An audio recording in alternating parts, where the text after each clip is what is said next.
des éléments de la terre, de l'air, de l'eau et du feu dans les fables égyptiennes et grecques de Don Pernetti. Des éléments.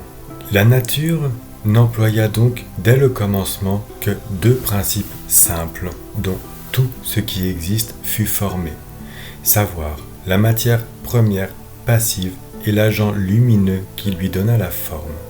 Les éléments sortirent de leur action, comme principe secondaire, du mélange desquels se forma une matière seconde, sujette aux vicissitudes de la génération et de la corruption. En vain s'imaginera-t-on pouvoir, par le secours de l'art chimique, acquérir et séparer les éléments absolument simples et distincts les uns des autres. L'esprit humain ne le connaît même pas. Ceux à qui le vulgaire donne le nom d'éléments ne sont point réellement simples et homogènes. Ils sont tellement mêlés et unis ensemble qu'ils sont inséparables. Les corps sensibles de la terre, de l'eau, de l'air, qui, dans leur sphère, sont réellement distincts, ne sont pas les premiers et simples éléments que la nature emploie dans ses diverses générations. Ils semblent n'être que la matrice des autres. Les éléments simples sont imperceptibles et insensibles, jusqu'à ce que leur réunion constitue une matière dense que nous appelons corps, à laquelle se joignent les éléments grossiers comme partie intégrante. Les éléments qui constituent notre globe sont trop crus, impurs et indigestes pour former une parfaite génération. Mal à propos aussi, les chimistes et les physiciens leur attribuent-ils les propriétés des vrais éléments principes. Ceux-ci sont comme l'âme des mixtes, ceux-là ne sont que les corps. L'art ignore les premiers et travaille en vain à y réduire les mixtes. Cet ouvrage, c'est l'ouvrage de la nature seule.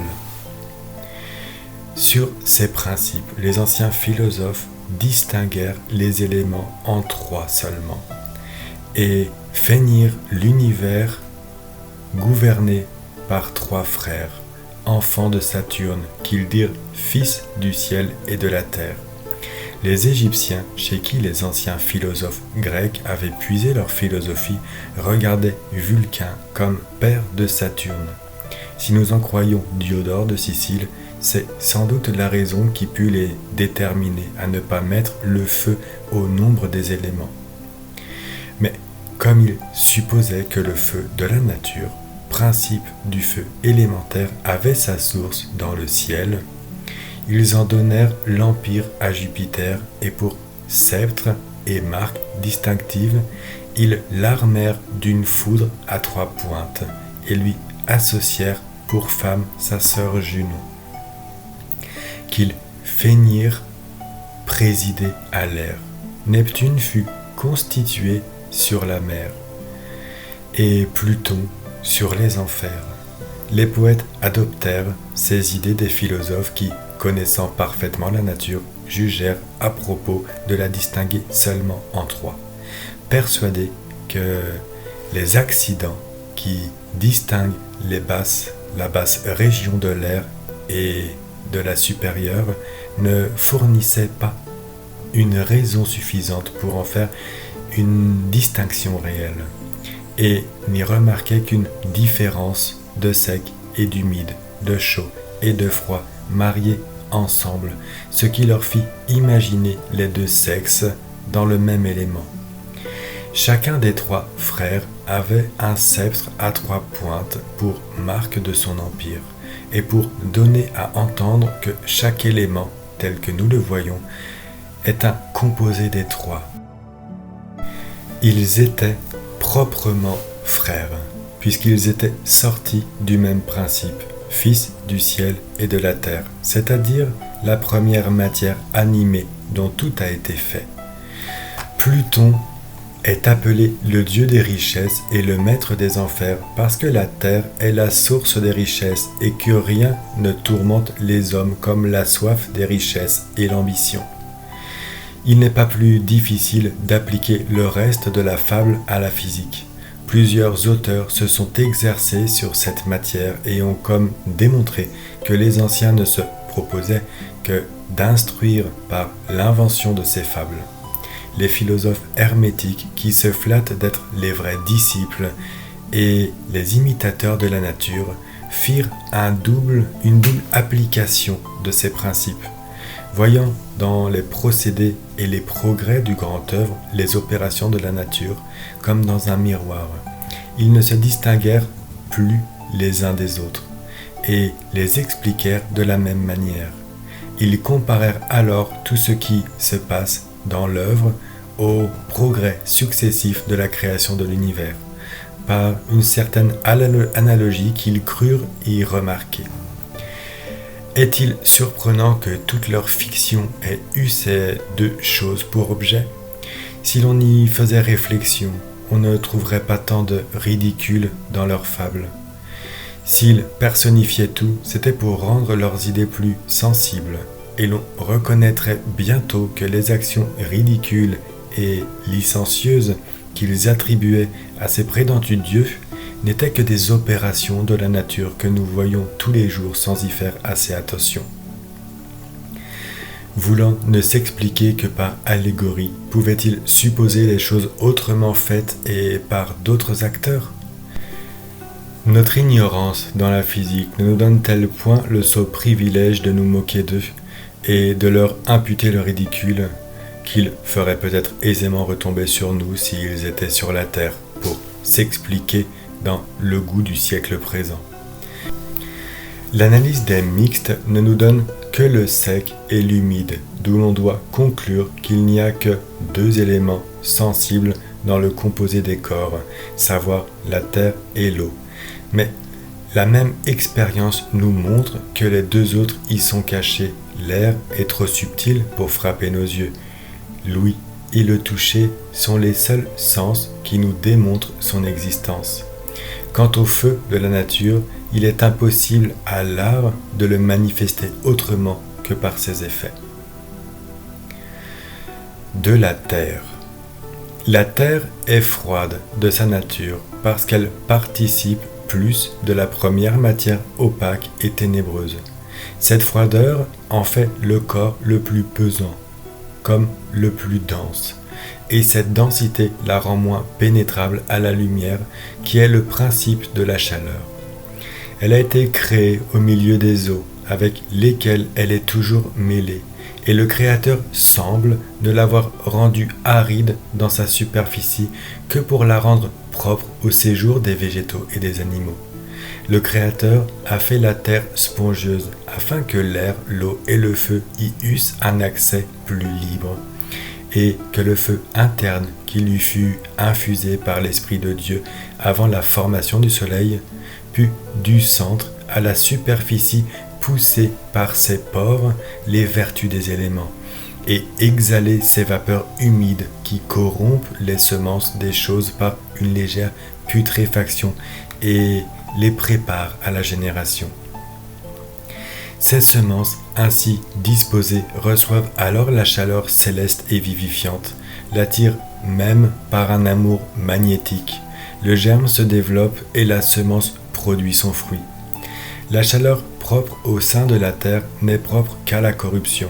Son humidité l'affaiblit et ne saurait rien produire si elle n'est aidée de la chaleur céleste, pure et sans mélange, qui mène à la génération, en excitant l'action du feu interne, en le développant, en le dilatant et en le tirant, pour ainsi dire, du centre des semences où il est comme engourdi et caché. Ces deux chaleurs, par leur homogénéité, travaillent de concert à la génération et à la conservation des mixtes. Tout froid est contraire à la génération. Lorsqu'une matière est de cette nature, elle devient passive et n'y est propre qu'autant qu'elle est aidée et corrigée par un secours étranger. L'auteur de la nature, voulant que la terre fût la matrice des mixtes, l'échauffe en conséquence continuellement par la chaleur des feux célestes et centrales, et y joint la nature humide de l'eau, afin qu'aidée des deux principes de la génération, le chaud et l'humide, elles ne soient pas stériles et deviennent le vase où se font toutes les générations.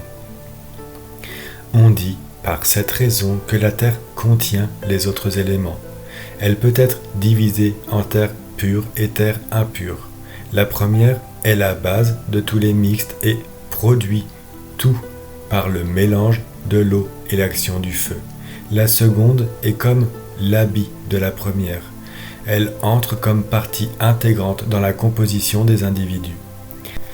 La pure est animée d'un feu qui vivifie les mixtes et les conserve dans leur manière d'être autant de temps que le froid et l'impur ne le dominent point, ou qu'il n'est point trop excité et tyrannisé par le feu artificiel et élémentaire, son fratricide.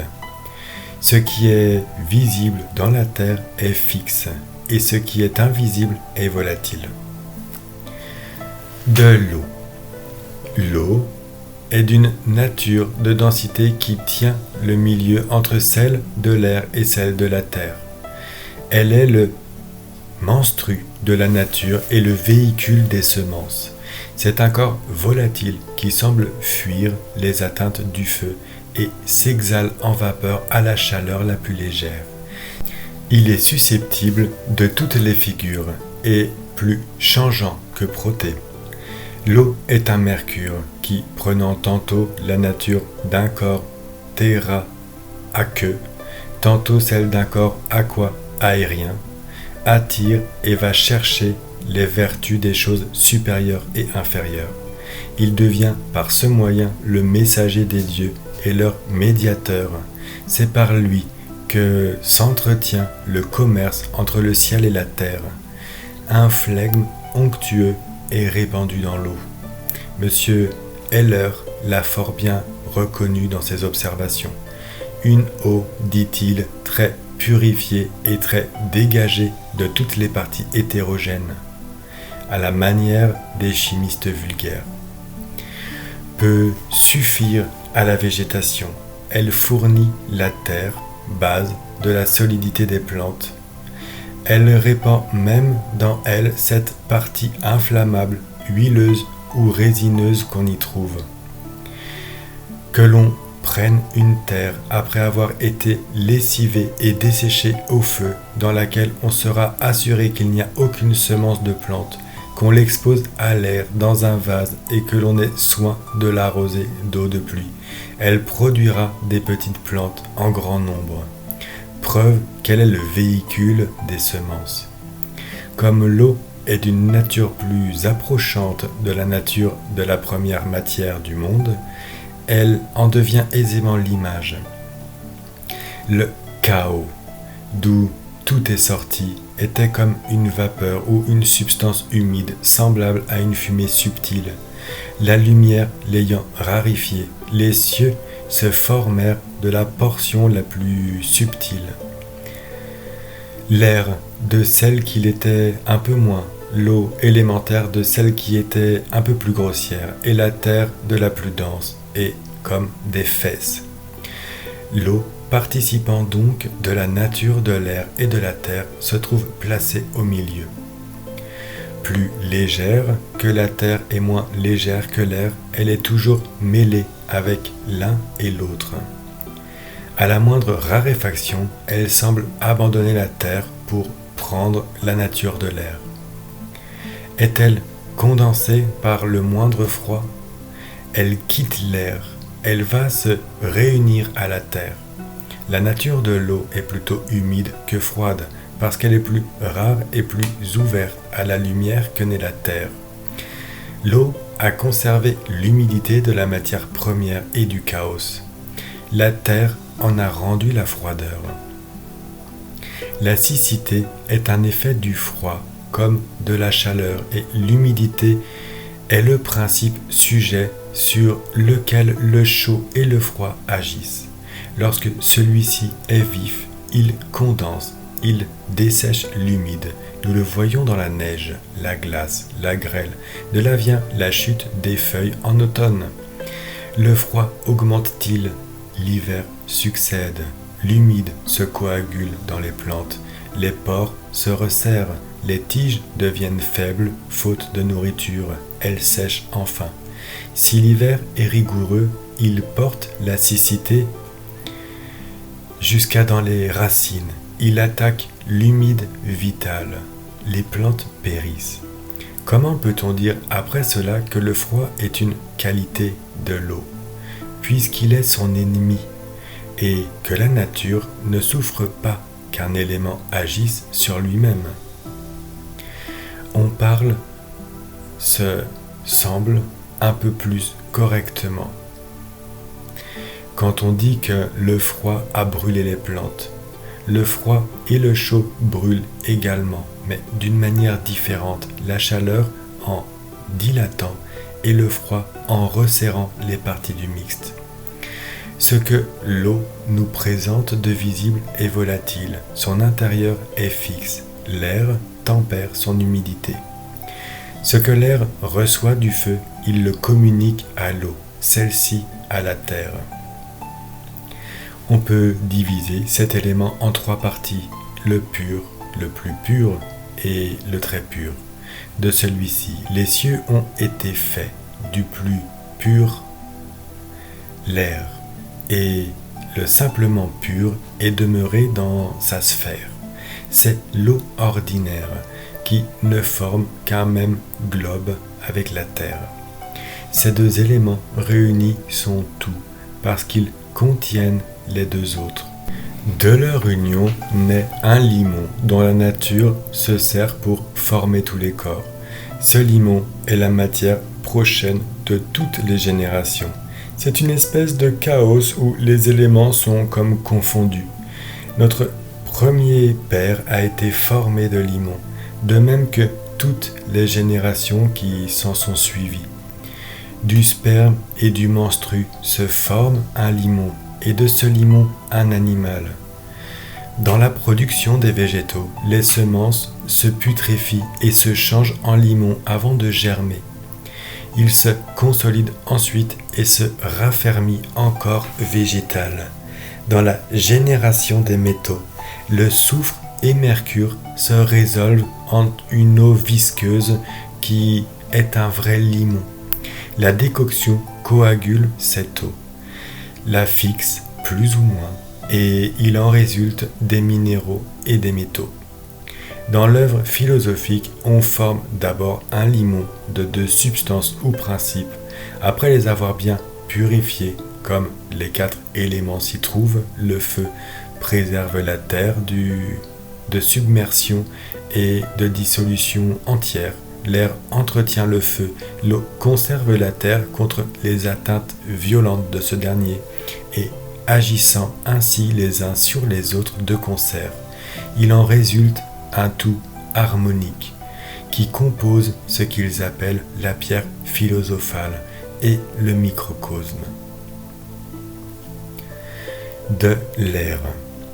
L'air est léger et n'est point visible, mais il contient une matière qui se corporifie, qui devient fixe.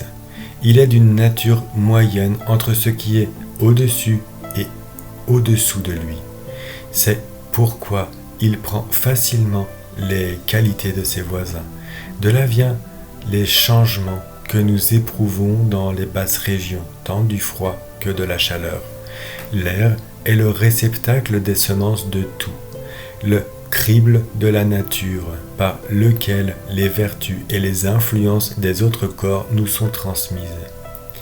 Il pénètre tout, c'est une fumée très subtile, le sujet propre de la lumière et des ténèbres, du jour et de la nuit, un corps toujours plein, diaphane, et le plus susceptible des qualités étrangères comme le plus facile à les abandonner. Les philosophes l'appellent esprit. Quand ils traitent du grand œuvre, il contient les esprits vitaux de tous les corps. Il est l'aliment du feu, des végétaux et des animaux qui meurent quand on le leur soustrait.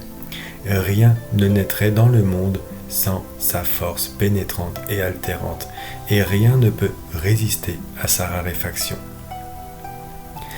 La région supérieure de l'air voisine de la Lune est pure sans être ignée, comme on l'a longtemps enseigné dans des écoles, sur l'opinion de quelques anciens.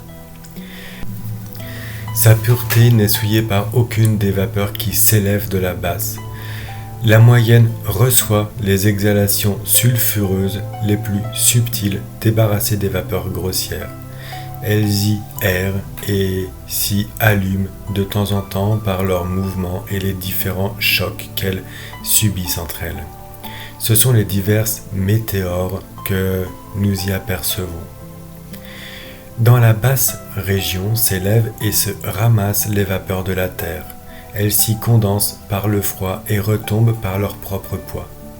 La nature rectifie ainsi l'eau et la purifie pour la rendre propre à sa génération. C'est pourquoi on distingue les eaux en supérieures et en inférieures. Celles-ci sont contiguës à la terre, y sont appuyées comme sur leur base et ne forment qu'un même globe avec elles. Les supérieures occupent la basse région de l'air où elles se sont élevées en forme de vapeur et de nuages et où elles errent au gré des vents. L'air en est rempli en tout temps, mais elle ne se manifeste à notre vue qu'en partie, lorsqu'elle se condense en nuées. C'est une suite de la création.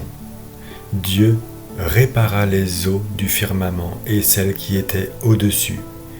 Il ne doit pas être surprenant que toutes ces eaux rassemblées aient pu couvrir toute la surface de la terre et former un déluge universel, puisqu'elles la couvraient avant que Dieu les en eût séparées. Ces masses humides qui volent sur nos têtes sont comme des voyageurs qui vont recueillir les richesses de tous les pays et reviennent en gratifier leur partie. Du feu. Quelques anciens plaçaient le feu comme quatrième élément dans la plus haute région de l'air parce qu'ils le regardaient comme le plus léger et le plus subtil. Mais le feu de la nature ne diffère point du feu céleste. C'est pourquoi Moïse n'en fait aucune mention dans la Genèse, parce qu'il avait dit que la lumière fut créée le premier jour. Le feu dont on use communément est en partie naturel et artificiel en partie. Le Créateur a ramassé dans le soleil un esprit igné, principe de mouvement et d'une chaleur douce, telle qu'il la faut à la nature pour ses opérations. Il la communique à tous les corps et en excitant et développant le feu qui leur est inné. Il conserve le principe de la génération et de la vie. Chaque individu y participe plus ou moins. Qui cherche dans la nature un autre élément du feu ignore ce que c'est que le soleil et la lumière. Il est logé dans l'humide radical, comme dans le siège qui lui est propre. Chez les animaux, il semble avoir établi son domicile principal dans le cœur qui le communique à toutes les parties, comme le soleil le fait à tout l'univers. Le feu de la nature est son premier agent. Il réduit les semences de puissance en acte. Sitôt qu'il n'agit plus, tout mouvement apparent cesse et toute action vitale. Le mouvement a la lumière pour principe et le mouvement est la cause de la chaleur. C'est pourquoi l'absence du soleil et de la lumière font de si grands effets sur les corps. La chaleur pénètre dans l'intérieur des plus opaques et des plus durs et y anime la nature cachée et engourdie. La lumière ne pénètre que les corps diaphanes et son propre est de manifester les accidents sensibles des mixtes. Le soleil est donc le premier agent naturel et universel. En partant du soleil, la lumière frappe les corps denses, tant célestes que terrestres. Elle met leurs facultés en mouvement, les emporte, les réfléchit avec elle et les répand tant dans l'air supérieur que dans l'inférieur. L'air ayant une disposition à se mêler avec l'eau et la terre devient le véhicule de ses facultés, et les communique aux corps qui en sont formés ou qui en sont susceptibles par l'analogie qu'ils ont avec elles. Ce sont ces facultés que l'on appelle influences. Nombre de physiciens en nient l'existence parce qu'ils ne les connaissent pas. On divise le feu en trois, le céleste, le terrestre ou central et l'artificiel. Le premier est le principe des autres et se distingue en feu universel et feu particulier. L'universel, répandu partout, excite et met en mouvement les vertus des corps. Il échauffe et conserve les semences des choses infusées dans notre globe, destinées à leur servir de matrice. Il développe le feu particulier, il mêle les éléments, il donne la forme à la matière. Le feu particulier est inné et implanté dans chaque mixte avec sa semence. Il n'agit guère que lorsqu'il est excité. Il fait alors, dans la partie de l'univers, ce que le soleil, son père, fait dans le tout. Partout où il y a génération, il y a nécessairement du feu, comme cause efficiente. Les anciens le pensaient comme nous, mais il est surprenant qu'ils aient admis une contrariété et une opposition entre le feu et l'eau, puisqu'il n'y a point d'eau sans feu, et qu'ils agissent toujours de concert dans la génération des individus. Tout œil un peu clairvoyant doit au contraire remarquer un amour, une sympathie qui fait la conservation de l'univers. Le cube de la nature est le lien le plus solide pour unir les éléments et leurs choses supérieures avec les inférieures. Cet amour même est, pour ainsi dire, ce que l'on devrait appeler la nature. Le ministre du Créateur qui emploie les éléments pour exécuter ses volontés, selon les lois qu'il lui a imposées. Tout se fait dans le monde en paix et en union, ce qui ne peut être un effet de la haine et de la contrariété. La nature ne serait pas si semblable à elle-même dans la formation des individus de même espèce si tout chez elle ne se faisait pas de concert. Nous ne verrions que des monstres sortir de la semence hétérogène des pères perpétuellement ennemis et qui se combattraient sans cesse. Voyons-nous les animaux travailler par haine et par contrariété à la propagation de leur espèce ? Jugeons des autres opérations de la nature par celle-là. Ces lois sont simples et uniformes. Que la philosophie cesse donc d'attribuer l'altération, la corruption, la caducité, la décadence des mixtes à la contrariété prétendue entre les éléments. Elle se trouve dans la pénurie et la faiblesse propre à la matière première, car dans le chaos, tout y était froid et humide. Tout y était froid et humide, qualités qui conviennent à la matière, comme femelle. Le chaud et le sec, qualités masculines et formelles, lui sont venues de la lumière dont elle a reçu la forme. Aussi n'est-ce qu'après la retraite des eaux que la terre fut appelée aride ou sèche. Nous voyons sans cesse que le chaud et le sec donnent la forme à tout. Un potier ne réussirait jamais à faire un vase si la sécheresse ne donne à sa terre un certain degré de liaison et de solidité. La terre est-elle trop mouillée, trop molle ? C'est de la boue. C'est un limon qui n'a aucune forme déterminée. Tel était le chaos avant que la chaleur de la lumière l'eût raréfié et fait évaporer une partie de l'humidité. Les parties se rapprochèrent, le limon du chaos devint terre et une terre d'une consistance propre à servir de matière à la formation de tous les mixtes de la nature. Le chaud et le sec ne sont donc que des qualités accidentelles à la première matière. Elle n'en a été douée qu'en recevant sa forme. Aussi n'est-il point dit dans la Genèse que Dieu trouva le chaos très bon, comme il l'assure de la lumière et des autres choses. L'abîme semble n'avoir acquis un degré de perfection que lorsqu'il commença à produire. La confusion, la difformité une densité opaque, une froideur, une humidité indigeste et une impuissance étaient son apanage, qualité qui indique un corps languissant, malade, disposé à la corruption. Il a conservé quelque chose de cette tâche originelle et primitive et en a affecté tous les corps qui en sont sortis pour être placés dans cette basse région. C'est pourquoi tous les mixtes y ont une manière d'être passagère, quant à la détermination de leur forme individuelle et spécifiée.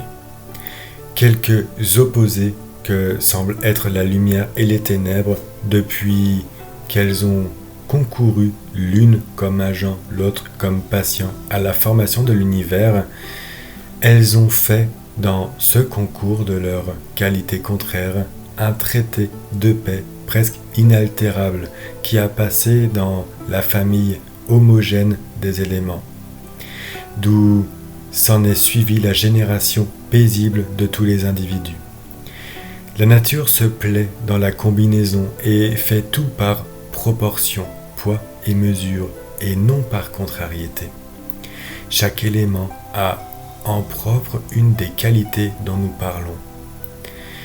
Le chaud, le sec, le froid et l'humide sont les 4 roues que la nature emploie pour produire le mouvement lent, gradué et circulaire qu'elle semble affecter dans la formation de tous ses ouvrages. Le feu, son agent universel, est le principe du feu élémentaire. Celui-ci se nourrit de toutes les choses grasses parce que tout ce qui est gras est de la nature humide et aérienne. Quoi qu'à l'extérieur, il nous paraisse sec, tels que le soufre, la poudre à canon et autres, l'expérience nous apprend que cet extérieur cache un humide gras, onctueux, huileux, qui se résout à la chaleur. Ceux qui ont imaginé qu'il se formait dans l'air des corps tels que les pierres de foudre se sont trompés. Ils les ont regardés comme des corps proprement terrestres.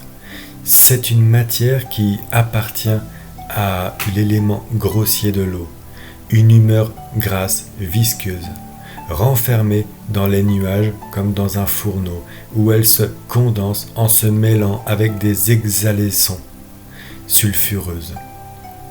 Par conséquent, chaude et très aisée à s'enflammer. L'air qui s'y trouve renfermé est trop resserré par la condensation, s'y raréfie par la chaleur et y fait le même effet que la poudre à canon dans une bombe. Le vaisseau éclate, le feu répandu dans l'air, débarrassé de ses liens pour le mouvement, produit cette lumière et ce bruit qui étonnent souvent les plus intrépides. Notre feu artificiel et commun a des propriétés tout à fait contraires au feu de la nature, quoiqu'il l'ait pour père. Il est ennemi de toute génération, il ne s'entretient que de la ruine des corps, il ne se nourrit que de rapine. Il réduit tout en cendres et détruit tout ce que l'autre compose. C'est un parricide, le plus grand ennemi de la nature. Et si l'on ne savait opposer des digues à sa fureur, il ravagerait tout. Est-il surprenant que le souffleur voie périr tout entre ses mains, leur bien et leur santé s'évanouir en fumée, en une cendre inutile pour toute ressource? Monsieur Stahl n'est pas le premier, comme le veut Monsieur Pott, qui est donné des idées raisonnables et liées sur la substance du feu qui se trouve dans les corps. Mais il est le premier qui en a raisonné sous le nom de phlogistique. On a vu ci-devant le sentiment des philosophes hermétiques à ce sujet. Il ne faut qu'ouvrir leurs livres pour être convaincu qu'ils connaissaient parfaitement cet agent de la nature, et que M. Pott avance mal à propos que les auteurs antérieurs à M. Stahl se perdaient dans des obscurités continuelles et des contradictions innombrables. Peut-être ne parle-t-il que des chimistes et des physiciens vulgaires, mais dans ce cas, il aurait dû faire une exception des chimistes hermétiques, qu'il a sans doute lus et avec lesquels il s'est du moins si heureusement rencontré dans son traité du feu et de la lumière, imprimé avec la traduction française de sa lithogéognosie. Monsieur Stahl les avait étudiés avec beaucoup d'attention. Il en fournit une grande preuve, non seulement pour avoir raisonné comme eux sur cette matière, mais par le grand nombre de citations qu'il en fait dans son traité qui a pour titre Fundamenta Chymae Dogmaticae et Experimentalis. Il y donne au mercure le nom d'eau sèche, nom que les philosophes hermétiques donnent au leur. Basile Valentin, Philalèthe et plusieurs autres sont cités à cet égard. Il distingue même les chimistes vulgaires des chimistes hermétiques, en nommant les premiers physicis communes et les seconds chimicis ali. Dans la même partie du même ouvrage, il dit qu'Isaac, Hollandais, Arnaud de Villeneuve, Raymond Lulle, Basile Valentin, Trithème, Paracels et autres se sont rendus recommandables dans l'art chimique. Loin de mépriser comme tant d'autres et de rejeter comme faux ce que ces auteurs disent, cet habile homme se contente de parler comme eux et dit qu'ils se sont exprimés par énigmes, allégories et autres pour cacher leurs secrets au peuple et semble n'avoir affecté des contradictions que pour donner le change au lecteur ignorant. Il s'étend encore davantage sur cette matière, où il appelle les chimistes hermétiques du nom de philosophes. On peut, après un si grand homme, employer cette dénomination. Nous aurons occasion de parler encore de M. Pott en traitant de la lumière et de ses effets. La proximité de l'eau et de la terre fait qu'ils sont presque toujours mêlés.